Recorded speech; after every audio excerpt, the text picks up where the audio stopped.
ये भी past question है और देखें ये क्वेश्चन रिपीटेड क्वेश्चन भी रह चुका है कि two vectors A and B are such that A plus B is equals to C and A square plus B square is equals to C square if theta is the angle between positive direction of A and B then the correct statement is. हमें correct statement मालूम करनी है।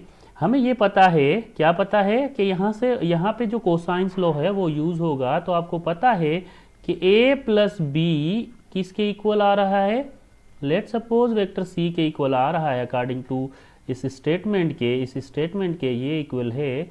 तो अब आपको पता है cosines law क्या होता है, आपको अच्छे से पता है कि कोसाइंस लॉ होता है अंडर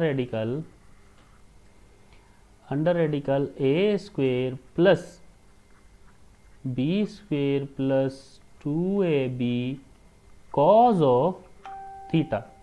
ठीक है, अच्छा यहाँ पे देखें फर्दर क्या है, यहाँ पे है and A square plus B square is equals to C square के आपने लेना है। तो थीटा जो है एंगल बिटवीन पॉजिटिव डायरेक्शन है, तो ए और बी के दरमियान में एंगल बताना है। तो देखें आपके पास ये स्टेटमेंट आए कि A square plus B square is equals to C square. ये कब पॉसिबल है, ये तब पॉसिबल है कि आपको पता है कि आपके पास कोसाइंस लॉ ये होता है। ठीक है, अब ये थोड़ा सा सोचने की बात है। ठीक है, ये थोड़ा सा सोचने की बात है कि जब आप A square plus B square is equals to C square लेंगे तब क्या होगा, तब आपके पास ये स्टेटमेंट का सॉल्यूशन के लिए ये होगा कि आपके पास 10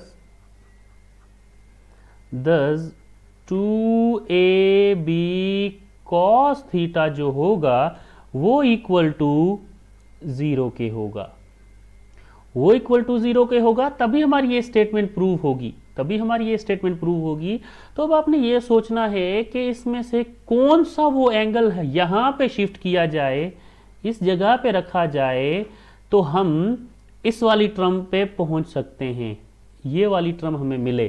तो ऐसा कौन सा एंगल रखें हम। तो सीधी सीधी बात है, हम एक चीज़ कर लेते हैं, या इस एक्सप्रेशन को देख के, कोसाइंस लॉ को देख के हमें एक बात याद आती है कि अगर ये कोस थीटा की ऐसी वैल्यू फिक्स करूं कि ये सारा टर्म 0 हो जाए तो A square plus B square under radical में मुझे मिलेगा। जी हाँ, बिल्कुल मिलेगा। तो देखें हम क्या कर सकते हैं कि इस कोस थीटा की वैल्यू जो है, कोस थीटा का एंगल है, या ऐसे सिंपली कह ले ये जो थीटा एंगल है वो आपने क्या रखना है, ये थीटा एंगल क्या वैल्यू रखूं थीटा की कि ये पूरा फैक्टर 0 हो जाए, तो थीटा 90 डिग्री रखूं तो 0 हो जाएगी। अच्छा आइए इसमें प्रूव करते हैं। तो यहां से हो गया जी ये c is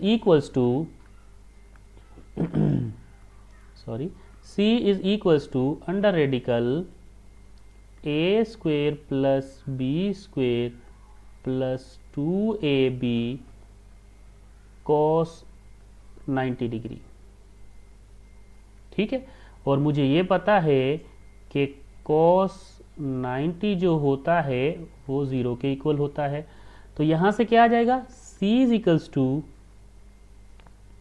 under radical A square plus B square plus 2ab into 0। तो ये पूरा फैक्टर क्या हो जाएगा, 0 हो जाएगा। तो मेरी यहाँ पे c इज इक्वल्स टू क्या वैल्यू आएगी c की, under radical A square plus B square.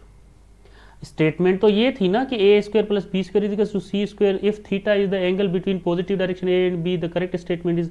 अब करेक्ट स्टेटमेंट तो हमारे पास आ गई है कि थीटा अगर 90 डिग्री लेंगे तो हमारे पास ये इक्वल आएगा। आप कहेंगे सर ये इसके इक्वल तो नहीं आ रहा, यहाँ पे तो A square plus B square is equals to C square है।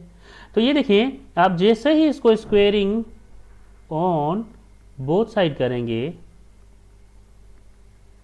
तो क्या हो जाएगा, यहाँ पे c का स्क्वायर आ जाएगा is equals to A square plus B square. हमारे पास क्या होगी, स्टेटमेंट प्रूफ होगी, स्टेटमेंट प्रूफ। लेकिन आपने ये जो एंगल रखा है इसको 0 करने के लिए, इस फैक्टर को 0 करने के लिए वो theta is equals to 90 degree रखा है। अब theta is equals to 90 degree इसमें मौजूद नहीं है, तो हम सिंपली क्या कर लेंगे, ये जो 90 है इसको हम रेडियन में कन्वर्ट कर लेंगे। ये 0 इस 0 के साथ गया, 9 का पहाड़ा 1 मरतबा, 9 का पहाड़ा 2 मरतबा, तो यहाँ से क्या आ जाएगा π/2। तो ये जो π/2 है वो थीटा इक्वल्स टू π/2 है, वो आपका सही आंसर है। ठीक है, तो इस क्वेश्चन को समझने के लिए आपको इस पूरे सॉल्यूशन की ज़रूरत नहीं थी।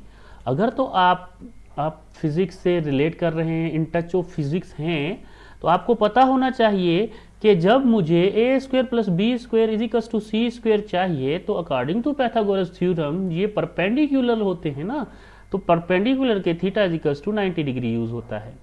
एक और स्टेटमेंट अगर मैं बताना चाहूँ इसका डायरेक्ट आंसर कैसे निकाल सकते हैं, तो आपको पता होना चाहिए कि a² + b² = c² है, तो यहाँ पे कोस आप 90 रखेंगे तो ये पूरा फैक्टर जो है वो 0 हो जाएगा। ये डायरेक्ट आप स्टेप कर सकते थे और यहाँ तक पहुँचते।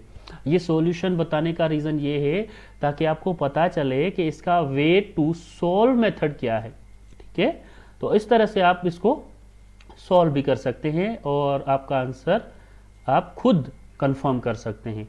तो यहाँ पे आंसर जो है वो π/2 इज करेक्ट ऑप्शन। मिलते हैं एक और